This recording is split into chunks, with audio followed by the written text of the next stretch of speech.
municipio de Puerto Boyacá estamos desarrollando un proyecto sorprendente.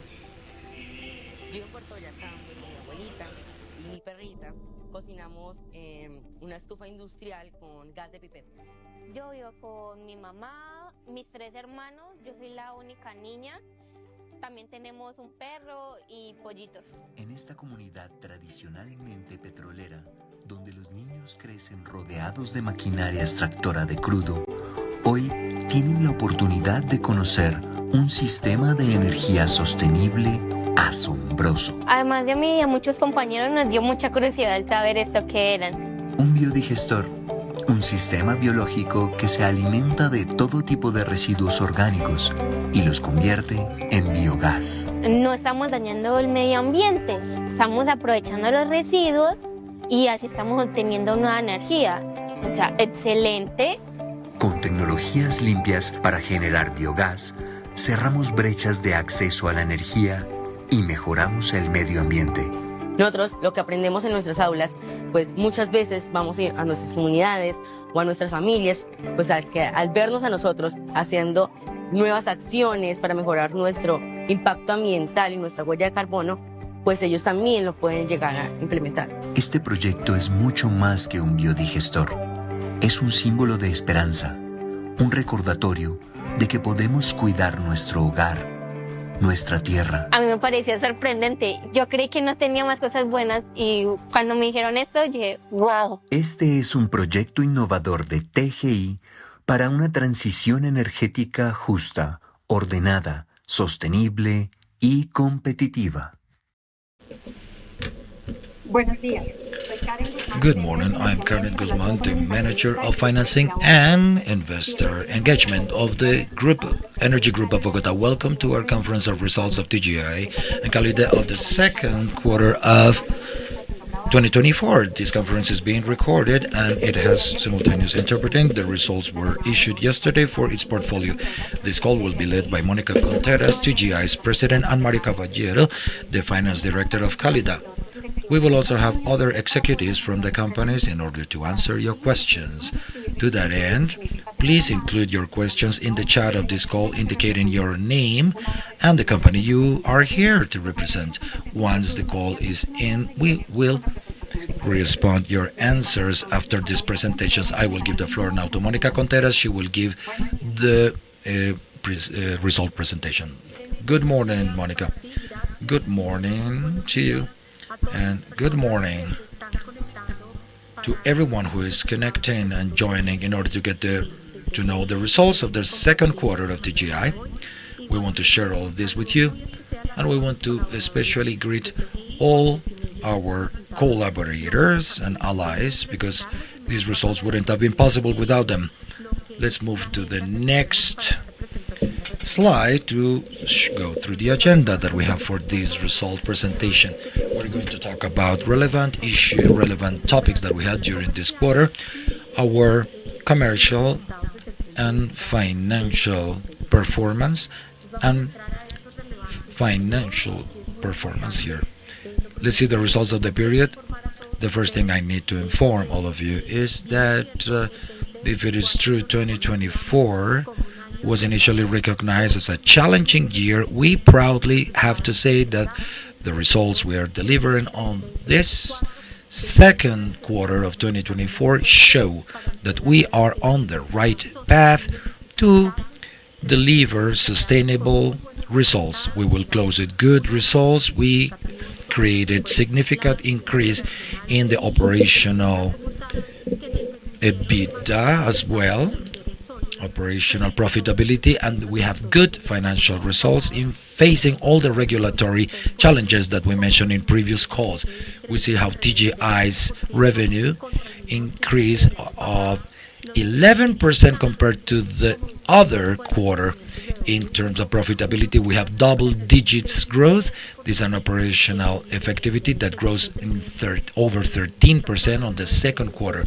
We are talking about almost 5 billion Colombian pesos, and our EBITDA that is also growing compared with the second quarter of the last year with 8.1%, delivering about 400 billion pesos in connection with EBITDA.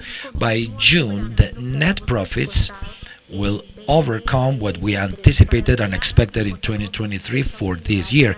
Let's remember that the profitability, those profits have diminished because of the financial expenses of the coverage that we have to do with peso conversion, but we are very proud to deliver a very superior performance versus what was expected or budgeted, and this allows us to deliver profits by 650 billion Colombian pesos for this quarter. As you know, the pillar of regulation is a cornerstone of our strategic map in order to deliver our results, and in this quarter in particular we made progress. I want to open this point because there are super important cornerstone. The first one was the issue of the resolution 100-2008 of June 24. This resolution modifies the 175 of 2024, and today we can say that we are very satisfied that after almost 3 years we have managed to get this resolution issued with the readjustment, both with the recognition of the useful life of our assets as well as the recognition of our coverage, the coverage that we brought from the past. So these are very important results which will be translated into higher income of 27.5 billion Colombian pesos monthly. One more thing that happened over this quarter was the approval of the study of the plan of natural gas supply, and there are 3 projects here from TGI we have prioritized, and that very substantive even for Colombia. The first of these was basically the connection of Bogota to the national system of transport in everything that has to do with the medium Magdalena. These are good news for the city of Bogota. Cucuta connection with the National Service of Transport, also in Magdalena Medio, and bidirectionality that is going to be key in the coming years. The bidirectionality from the Basconia station all the way down to Mariquita. These are all very important achievements, and we are so proud. I want to also especially acknowledge my team and the Commission for Regulation, because otherwise we wouldn't have been able to advance in terms of what we are presenting today as regulation. The second pillar is expansion. With this strategic pillar, basically on this quarter we have made progress regarding the continued revenue, additional revenue for our group. We here certified the issue of the Commission for Regulation. From the AOM we got answers on July 15 of 2024 with the irrevocable willingness of the projects of bidirectionality Ballena Barranca, and the increase of the capacity of Mariquita Gualanday, and the increase of our capacity of a special branch that was important for us, which was the Jamundí branch. Let's remember that in case of Ballena Barranca's bidirectionality, if it is true we are only having the EPAC as a business, we made the decision to execute it previously so that when the EPAC would be released we would be ready. And here this is the materialization of our readiness, and we will make investments, and we will of everything that needs to be ready for 2025, facing the 2 additional IPAT projects that are going to mean an increased capacity for us. This is all fundamental in everything that has to do with operations expected for coming years in the country. From the pillar of expansion, Beatriz is going to show you how our revenue increase over this quarter, but we want to bring more income not only as the product of our regulation but also in terms of our business and the way we are looking to accelerate the demand from the users and to give them trust and to assure them that we can continue increasing demand and making our transport ever better. The other pillar that I want to mention is the transformation pillar. Here, our advances have been key in terms of bringing efficiencies to the business. If it is true that we have had to work very hard because we've had questionings or rather uncertainty. There's been uncertainty in the sector in terms of regulations, so this is a pillar that is a key piece, a key factor in order to deliver the results that we have today.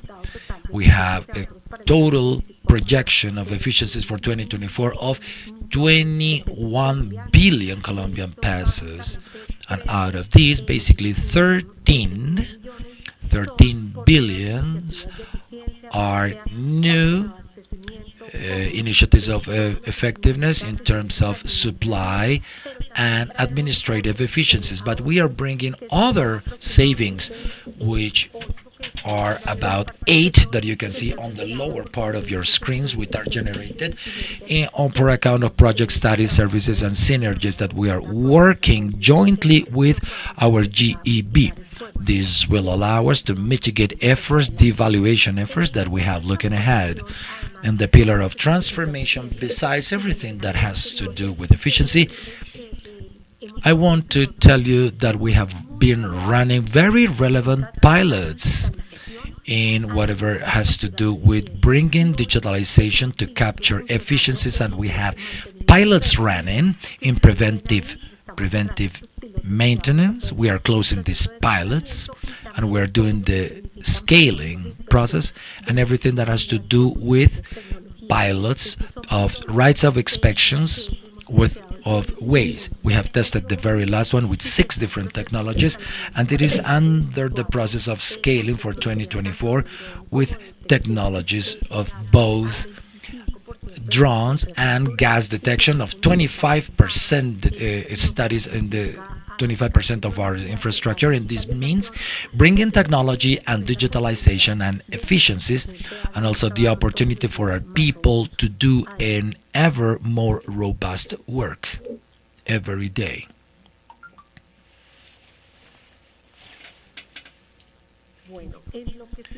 Very well, regarding the pillar of sustainability, let's remember that this pillar is the one that cross-cuts all the initiatives that we have, both in terms of efficiency as well as regulation and expansion for the business. And in the sustainability pillar, the results are very robust.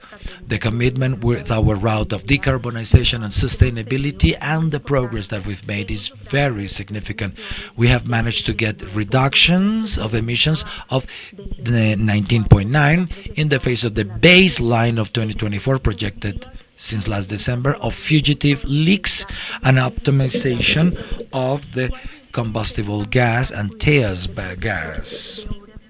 We have made the project of works by taxes, and this has prosperity this creates prosperity in the territories where we work, looking to make progress in 13 different counties with the projects of rural gasification in the municipality of La Belleza, where we are going to have over 4,120 people who will benefit from this program. Last but not least, we were the winners of the ACP Award for Sustainability in the category of Gender Equality. We cannot actually mention this because it does not match this quarter in terms of what the diversity and inclusion programs mean, but we have received acknowledgement, very relevant acknowledgement, in our agenda of diversity and inclusion, which surely in our next call we will be sharing with you. But I wanted to use this moment to let you know that sustainability, our people are the heart of our business and what it means to win with everybody in order to bring prosperity, collective prosperity for everyone. And this is a fundamental enabler for the results that we are delivering today. With these results, I want to give the floor to Beatriz, who will make a more in-depth presentation of what it means, the financial results and financial aspects of this quarter. Thank you very much, Monica. Good morning, everyone. Good morning, all the investors joining us today for this results delivery of TGI, as Monica just mentioned.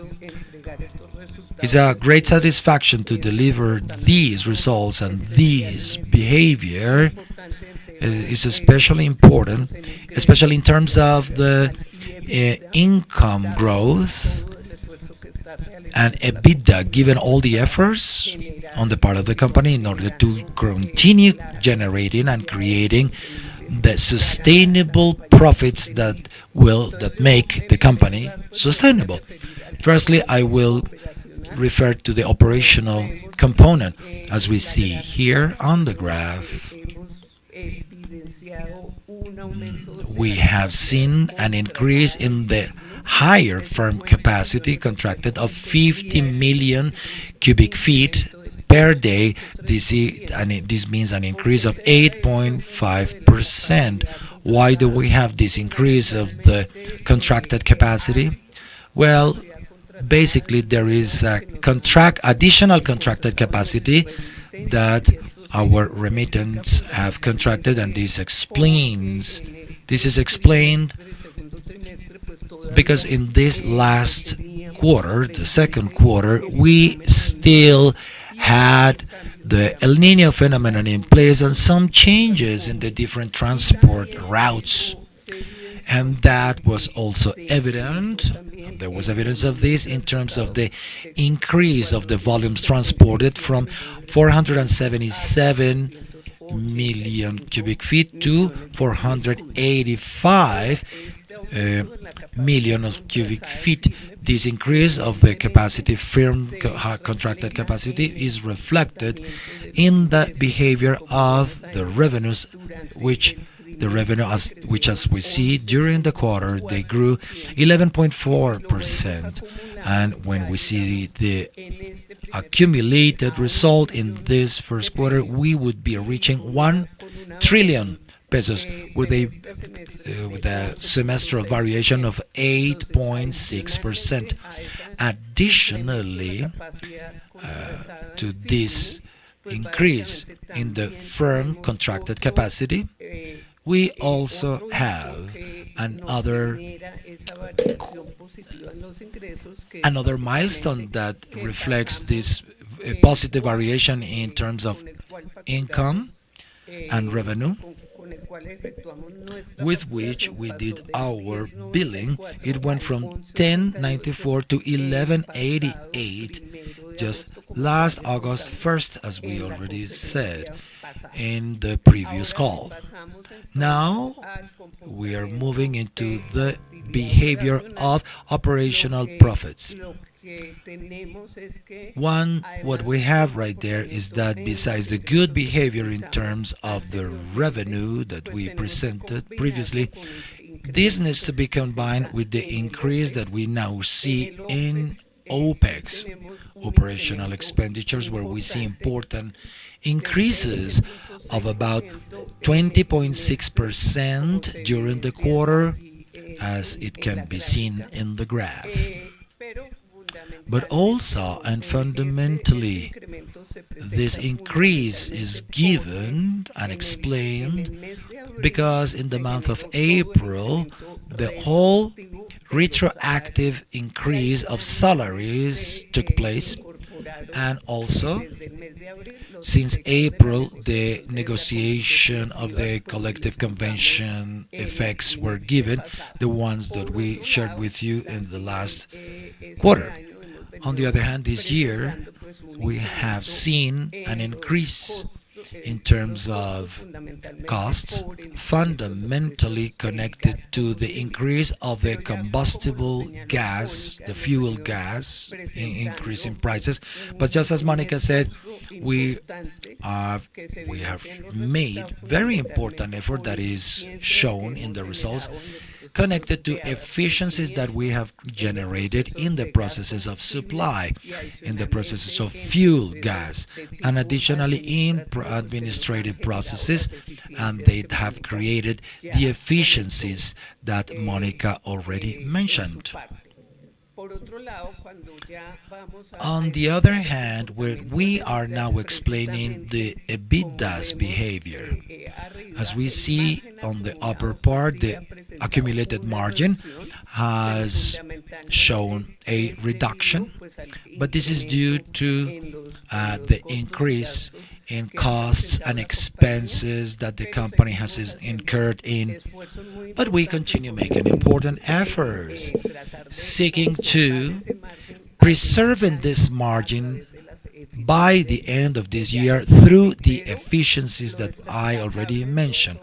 But what needs to be highlighted is that the increase in revenue allows to offset this effect that we have seen in costs and expenses, and therefore we do have a favorable behavior of growth, EBITDA growth of 8.1% during the quarter. This is to say 30 billion Colombian pesos, as it can be seen on the graph. And finally, in regard to net profits, the good behavior that we have seen here from the operational component is offset by the non-operational component. The non-operational component, which, as it was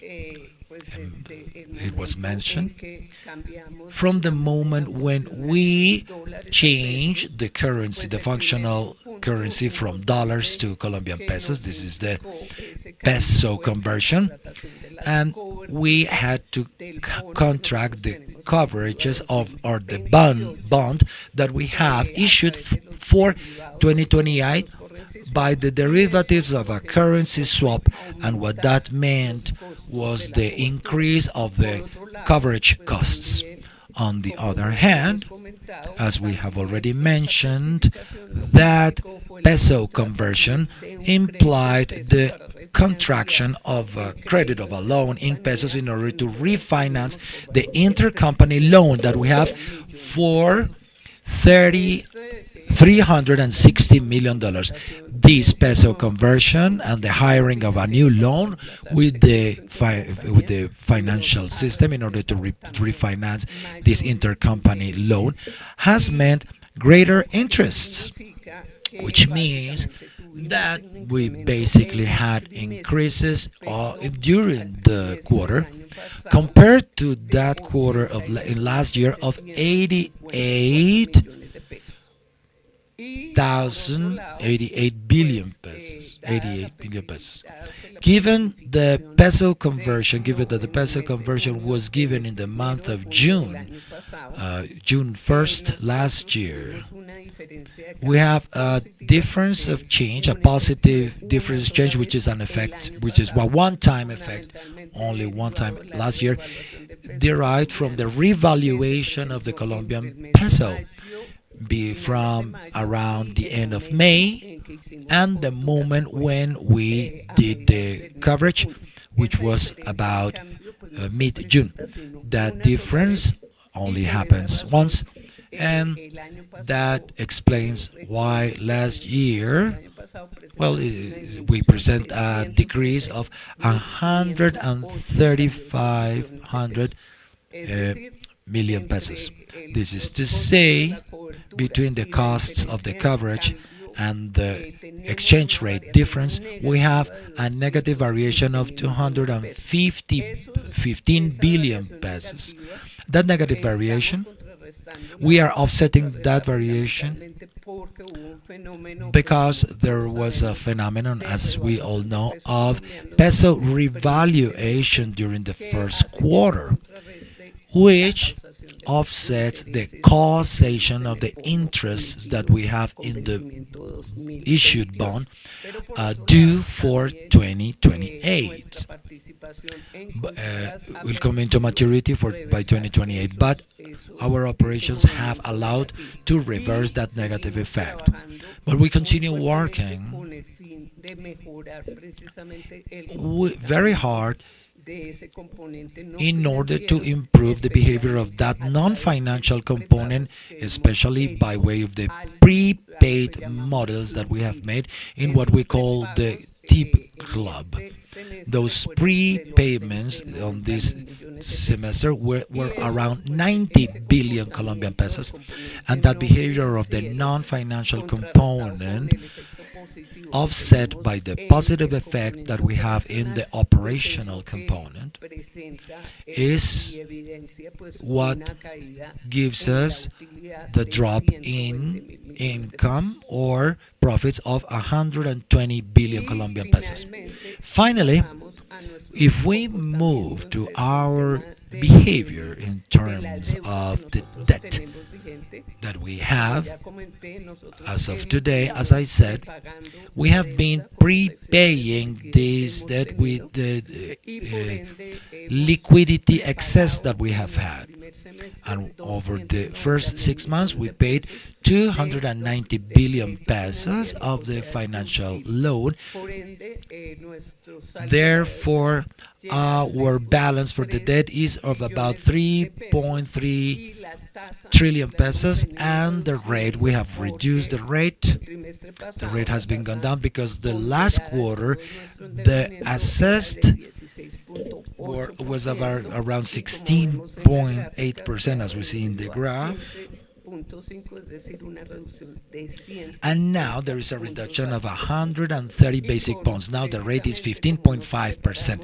And because we prepared ourselves very conscientiously to reduce the financial impact that the peso conversion meant, we have been improving. We have improved the behaviors of leveraging, as it is shown in the graphs on the left hand side. The gross debt in regards to EBITDA, we have it at 2, which is very low before the indicator of 4, which is the one that is considered reasonable. And we have the same thing with the net debt compared to EBITDA, way below the indicators that are considered reasonable, are considered to be reasonable. In connection with the coverage of financial expenses, we have seen a drop. However, in all of our projections, we already have, with our prepayment strategy, we are going to improve surely this 3 that we have here, this 300 that puts at basically at the limit. And this is what we wanted to share with you today. Karen, back to you. Thank you very much, Beatriz. So let's go back to the questions that we have. The first one is from Catherine Ortiz from Corredores de Vivienda. Can you better explain the effect in the figures of the resolution 102.008, more specifically in terms of coverage? How does this resolution apply, and as of when? Are you already considering the expenses that you have since the change from dollars to pesos, the peso conversion? Okay. Let's begin by saying that resolution, the 102 resolution, is a very important landmark for TGI. We are working on it for about a year and a half, a little over a year and a half.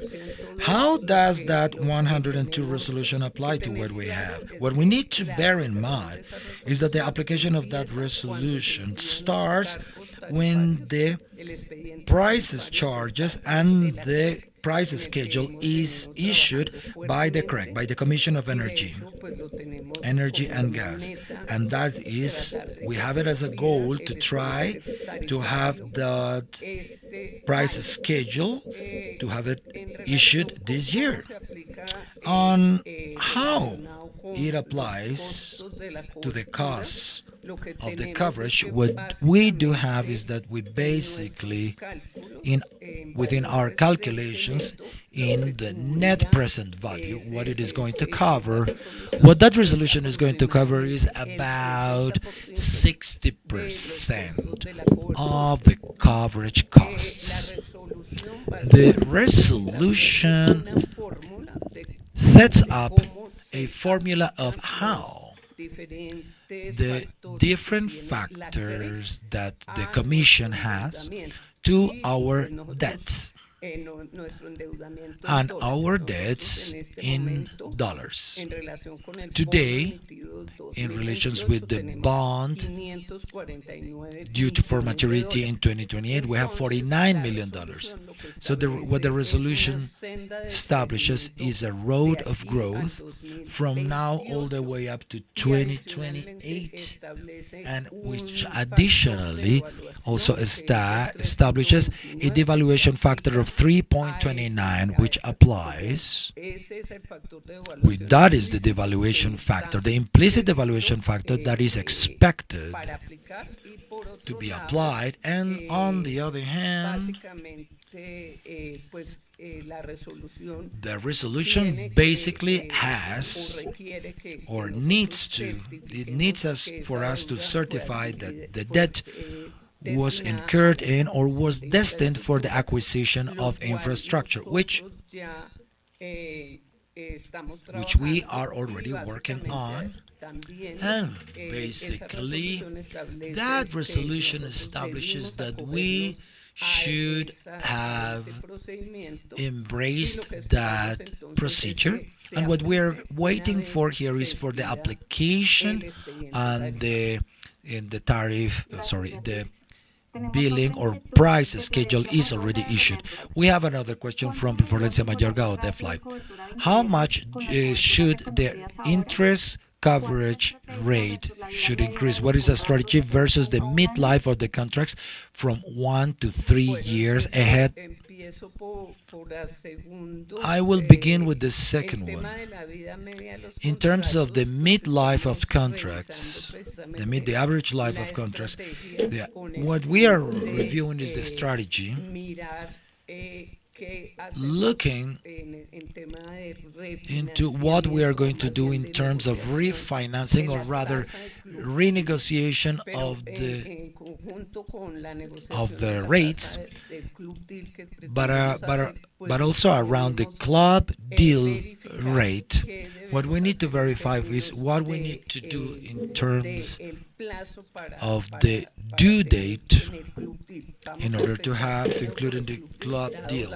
We're going to start there because of the facility that we have anyway in the prepayment of that club deal versus the bond that we have, because the bond, as I said, has a adequate coverage, and the bond is expected to be extended in the future.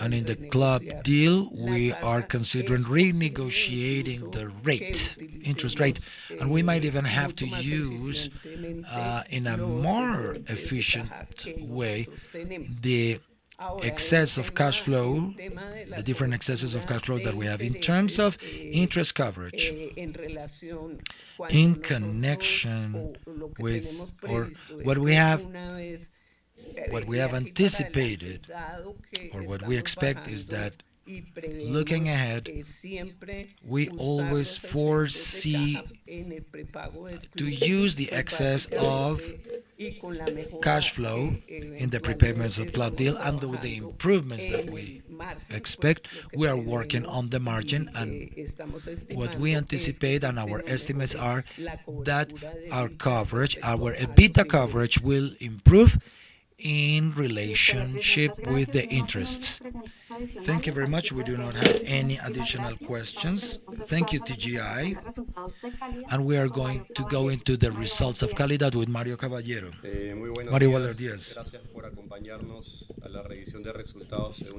Thank you very much for joining us for the results release of the fourth quarter of Cálidda, for the second quarter of Cálidda. I'm going to focus around 2 points. We continue growing. We continue on the growing path. We're going to see the figures later afterwards. On the second quarter, we have gone through several revisions with the rating agencies. We went through three revisions, which concludes the financial solidity and robustness of the company. This is good to mention because Peru recently has a reduction of rating by one of the rating agencies. And we maintain our discipline, our ratings, and our outlook in a consistent manner. And the third message, in terms of an updating of a project that is relevant for us, which has to do with the exploration that we're doing, all the pilots that we're putting in place in order to bring natural gas to the slopes of hills and mountains where there is an important potential for us to continue with the massification of natural gas, but also to reach a population that are extremely vulnerable population. In regards with results, as you can see, on first side the volume dropped by 3.4%, but we need to do a double click in those numbers to understand that there is an extraordinary effect in 2023 because of climate events. Given the El Nino phenomenon, there were droughts inside Peru, at the center of Peru, and this reduced the capabilities of the dams, and then that would be a great activity of those plans for 2023. In 2024, if you exclude that factor, the extraordinary factor, the growth of the volume during the second quarter is around 3.8%, which is very relevant. All the different segments that are regulated, from the industries, residentials, residences, and vehicles, they are leveraged. This is leverage, especially on the second quarter of 2024 compared to 1 year back. We have connected around 200,000 new clients. We have around 30,000 vehicles consuming gas, and on the industry there are positive effects, especially on different sectors. We continue with our ratio of expansion with the commitment that we have. The commitment that we have with the government in our 5-year program. We have executed around 57,000 new connections. We are close, we are a little short to getting to the figure of 1.9 million users, and we are going to be close to covering almost 18,000 kilometers worth of coverage of networks. In spite there has been a drop in the volume because of these extraordinary effects. We see, number one, as you might remember, it was presented in the previous session, we have an expansion plan, a gradual incrementation plan to the government that was approved in 2022, and that corresponded to a new investment of around $70 million, some additional 700 kilometers worth of connections, and that created an increase in our prices. This is part of our results today in the second quarter of 2024, and as we have growth in the regulated sectors, the mix in terms of monetized income and monetized revenue because of price, this has played on our favor. This has allowed us to increase our income. And finally, the complementary businesses are not regulated. They have also performed very well. As I mentioned previously, we have gone through 3 different revisions from rating agencies, and our ratings stay and remain as a stable perspective. Let's move to the next one. In terms of the Laderas projects, the Laderas project is important because the regulation today does not allow us to move into the slopes of hills. We do believe that there is an opportunity there to bring natural gas to the populations who live in those areas, with which we propose to the regulator. Our proposal we're after 1 year worth of working to begin the pilot, to run a pilot with a scale that would be like 2 kilometers or 400 housing units, households, in order to try to test the costs and also the technical aspects of what it would mean to bring natural gas to those areas. We already began the pilot and we have advanced with around 10% of the project, and we have connected 40 housing units. And what we look to do in the future is to close this project by the end of the year and start a second round of dialogues with the regulator, with our objective to bring this project to other magnitudes. At first sight, we do believe that there's a potential of around 100,000 households, which in a first phase they could have access to natural gas if this pilot brings the results that we expect, both technically and in terms of costs. Clearly, this doesn't only have an important and relevant impact for the company, but also for the population. Today, many people in those areas use firewood for cooking. And about other relevant aspects, what I would highlight today is the pilot of biogas. The biogas pilot, we have started with great support from the IDB Bank, Inter-American Bank of Development. They are looking to do in the north part of Lima is to generate gas by a biodigester. We are in an area of pre-factibility, pre-eligibility. We are looking to bring gas to the popular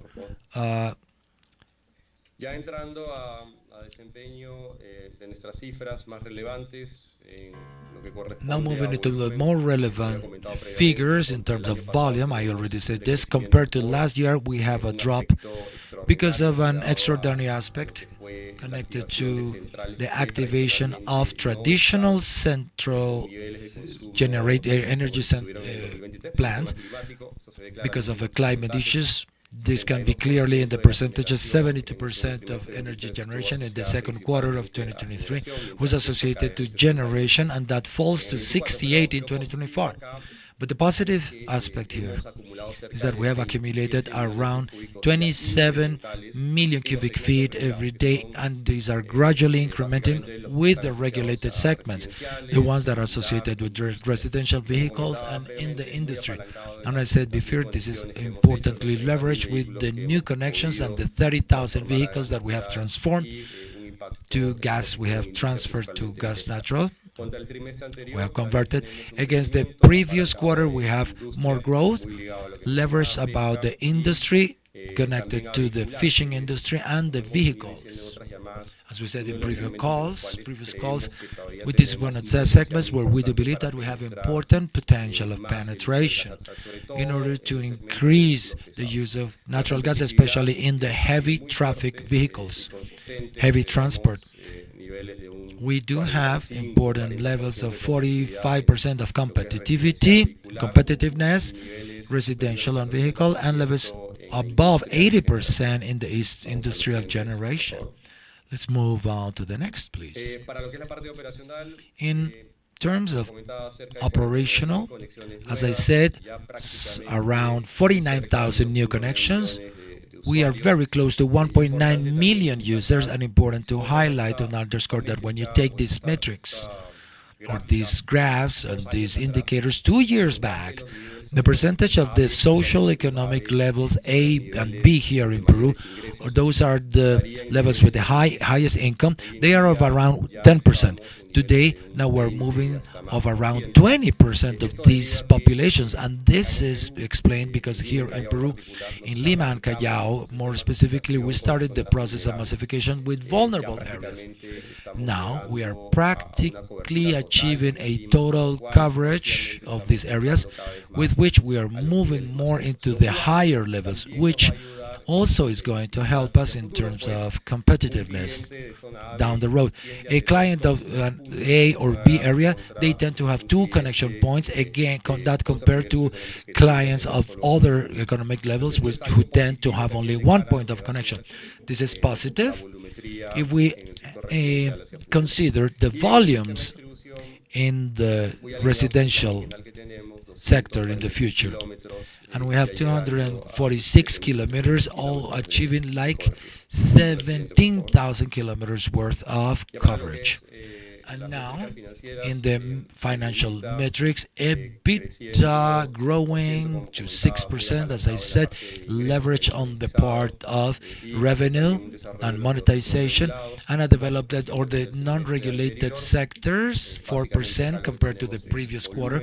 What we have here is volume and the effect of the multiplier, because now we have the full quarter. The previous quarter, it was there only for during 2 months because of the additional situations that we had. Important to underscore here is that when you see the presentation of the previous quarter, the EBITDA margin was about 60.7 and today 61.3. It is our goal to continue improving our EBITDA margin. We are trying to find a leveraging of our expenses. Our expenses are growing under operative when we add 200,000 customers and 1,000 kilometers worth of networks. We need to remember everything, all of this. As we are in an expansion stage still, we need to continue leveraging, and we make an important contribution to our own assets, the active asset. We have incremental areas on the side of payback and debt, with what is comparable with the previous quarter is aligned with growth. In terms of debt, we have $89 million worth of debt, and we have paybacks with the loan from IDB, from what comes from the past year, for $20 million and some others because of what we have needed for working capital. But our rates, our leveraging ratios remain under 4, and our coverage with a very important ratio of above 7. Next, please. And in terms of perspective, we are basically looking at getting to 950 kilometers this year, 180,000 new connections, with which we should be at around 1.9 million users, and our EBITDA of around $145 million, and our leverage below 4. And with this, I leave it there for any questions. Initially, we do not have questions so far. However, we reiterate our ability for the team of investors for whatever doubt or question or comments you have for EBITDA. Thank you all the teams for connecting today. Thank you all for joining. Have a great day.